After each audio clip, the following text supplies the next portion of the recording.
નમસ્કાર મિત્રો, મારે અત્યારે અહીં થોડું ભરતી બાબતે કહેવું છે. તો 2018 અને 2019ની જે ભરતી થયેલી છે એમાં અમને તમામ ઉમેદવારોને ખૂબ જ અન્યાય થયેલો છે. જે અન્યાય થયેલો છે તે બધા જ મુદ્દા હું આપની સમક્ષ અથવા સરકાર સમક્ષ રજૂ કરવા માગું છું. એમાં ફર્સ્ટ ઓફ ઓલ સૌપ્રથમ તો એ છે કે 2018 અને 2019ની ટાટની માર્કશીટની 5 વર્ષની વેલિડિટી પૂરી થયા પહેલાં, એટલે કે ટાટની માર્કશીટની 5 વર્ષની વેલિડિટી જે હતી એ પૂરી થયા પહેલાં નવી શિક્ષણ નીતિના નામે 2023માં પરીક્ષા લઈ અને 2018 અને 2019 ટાટવાળાને હળાહળ અન્યાય થયેલો છે. બીજી એક વાત કે 2018 અને 2019 ટાટ 1 ટાટ 2 પાસની 2018-2019થી આજ સુધી માત્ર એક જ વાર ભરતી કરવામાં આવી છે, એ પણ ખૂબ જ ઓછી સંખ્યામાં. માટે 2018 અને 2019ના હજારો ટાટ પાસ ઉમેદવારોને ન્યાય આપી મોટી સંખ્યામાં ભરતી કરો એવી અમારી સરકાર સમક્ષ રજૂઆત છે. થર્ડ છે કે 2018 અને 2019ની ભરતીમાં 1:20નો રેશિયાનો જે કાળો કાયદો કે જે કોરોના મહામારી અને રાઉન્ડ વગરની ભરતી, એટલે કે એમાં કોઈ રાઉન્ડ જ પાડ્યા નહોતા, અણધાર ભરતી, એના કારણે જે મંજૂર થયેલી 60% કે તેનાથી 60% અથવા એનાથી પણ વધારે જગ્યાઓ એ ભરતીની અંદર ખાલી રહેલી છે. તેનાથી ઉમેદવારોને 2018 અને 2019 ટાટ પાસ ઉમેદવારોને શું થયું છે? અન્યાય થયો છે. તો આવી રીતે અણધડ ભરતી કરવાના કારણે ઘણા ઉમેદવારોનું ભવિષ્ય રોળાઈ ગયું છે.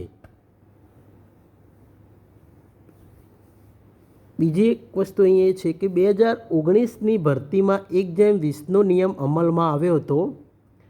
તેનો વિરોધ કરતા સરકાર અને શિક્ષણ વિભાગ દ્વારા સર્વે ટાટ પાસ ઉમેદવારોને વિશ્વાસપૂર્ણ ખાતરી આપી વાયદો કરવામાં આવ્યો હતો કે જૂન-જુલાઈ 2021માં ખાલી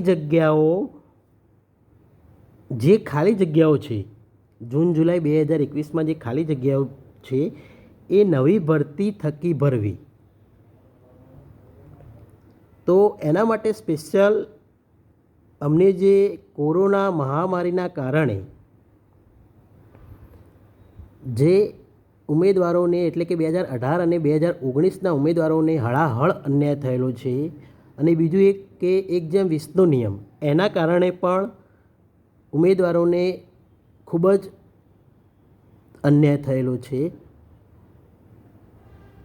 તો સરકારશ્રીએ અમને એવું જણાવ્યું કે, અથવા તો અમને એવી ખાતરી એમણે આપી કે અમે જૂન અને જુલાઈ 2021માં ખાલી જગ્યાઓ નવી ભરતી થકી ભરીશું. એમાં પણ જીતુ વાઘાણીએ અમે આવેદનપત્ર આપવા ગયા હતા ત્યારે અમારી સમક્ષ એમને આવું કહેલું છે કે જૂન-જુલાઈ 2021માં અમે તમારી નવી ભરતી આપીશું, પરંતુ હજી કોઈ વાયદા પૂર્ણ થયા નથી અને આ લોકોને ભરતી કરવામાં કોઈ રસ નથી. તથા જે નિવૃત્ત થયેલા શિક્ષકોની જગ્યાઓ તથા જે નવી મંજૂર થયેલી શાળાઓ ના શિક્ષકોની જગ્યાઓ તથા નવી મંજૂર થયેલી જે શાળાઓના શિક્ષકોની જે જગ્યાઓ તથા કોરોના કાળમાં વિદાય થયેલા જે શિક્ષકોની જગ્યા એના પર પણ અમે ભરતી કરીશું. પણ આજ સુધી આ બધા જ વાયદા પોકળ સાબિત થયા છે. સરકારને માધ્યમિક અને ઉચ્ચતર માધ્યમિક શિક્ષણ વિભાગમાં ભરતી કરવાનો કોઈ ઈરાદો મને લાગતો નથી, કારણ કે એમાં એમને પગાર ધોરણનું ભારણ વધી જાય છે. એટલે સરકાર સતત ટેટ 1 અને ટેટ 2ની જ ભરતી કર્યા રાખે છે.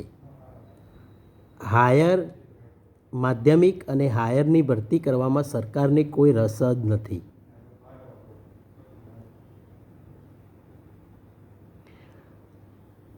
બીજી એક વસ્તુ કે ટેટ 1 ટેટ 2ના સર્ટિફિકેટની વેલિડિટી આજીવન કરી અને એચમેટની મુદત 2 વખત વધારવામાં આવી.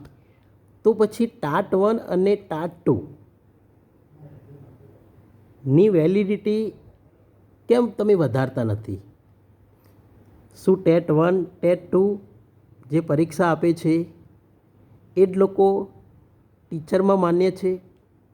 ટાટ 1 અને ટાટ 2ના જે ઉમેદવારો છે એ લોકોનું સર્ટિફિકેટ ગણાય નહીં. આવું તો કેવું? ટેટનું સર્ટિફિકેટ ગણાય અને ટાટનું સર્ટિફિકેટ ના ગણાય? ગજબ સરકાર છે.